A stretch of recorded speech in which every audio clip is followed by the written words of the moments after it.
Oke, salam sejahtera bagi kita semua. Mungkin video ini itu lanjutan dari part sebelumnya terkait dengan bagaimana menggunakan fitur point of sale. Nah, sekarang saya akan membahas terkait dengan penggunaan fitur restoran atau rumah makan atau dan lain sebagainya. Nah, yang pertama itu di video sebelumnya pun sudah ditunjukkan sedikit ya. Kalau untuk preparation display ini atau kitchen display ini, kita bisa setting atau konfigurasinya di sini. Misalkan ini kitchen display atau namanya ini bisa diganti. Kemudian untuk point of sale-nya ini bisa apa saja gitu. Yang ada di display kitchen ini, itu ada point of sale atau apa saja. Misalkan di sini saya hanya ada restoran, produk kategori. Nah, kemudian ini untuk stage, jika produk tersebut dimasak atau diproses terlebih dahulu, ini ada urutan untuk stage-nya gitu.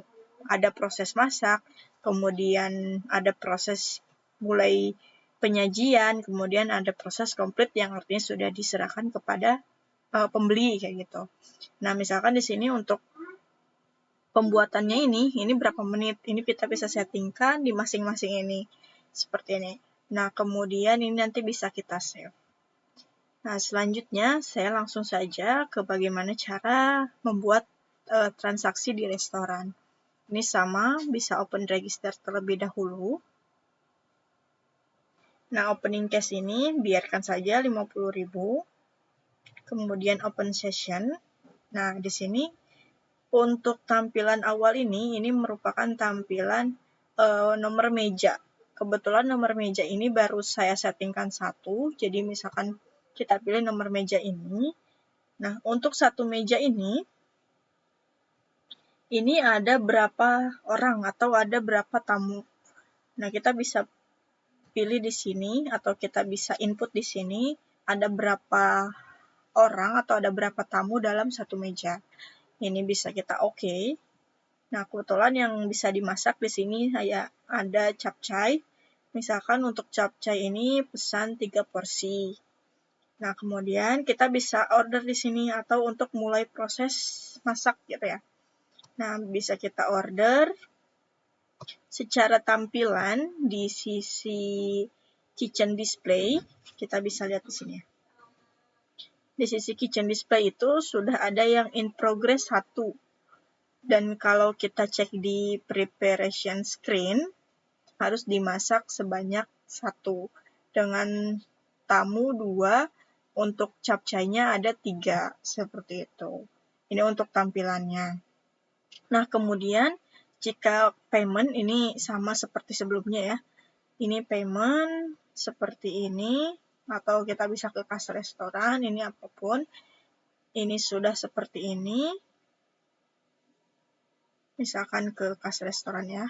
Setelah itu kita bisa validate. Kalau untuk proses payment ini sama seperti video sebelumnya di toko sembako. Kemudian misalkan close register. Pendapatan hari ini 125.000. Misalkan seperti ini. Nah, misalkan toko itu sudah tutup, tapi masih ada pelanggan gitu kan. Jadi untuk ini proses masak, tuku katanya harus dimasak. Kita bisa melihat juga di sini ada makanan, ada capcay, ada 3 antrian yang harus dimasak.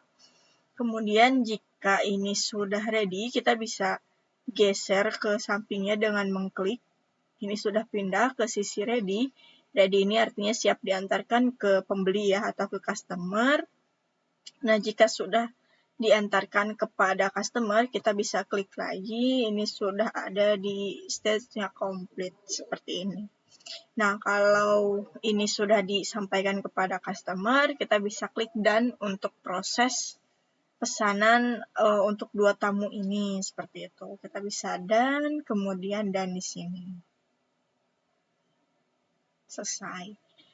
Nah, untuk proses dari restoran kurang lebih hanya seperti itu.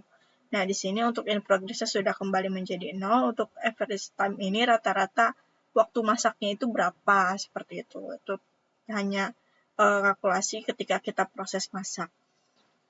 Nah, kemudian untuk dari sisi accounting-nya itu sama ya, seperti sebelumnya, itu hanya tinggal reconcile. Kalau memang kas langsung masuk ke kas, itu akan otomatis ke kas restoran.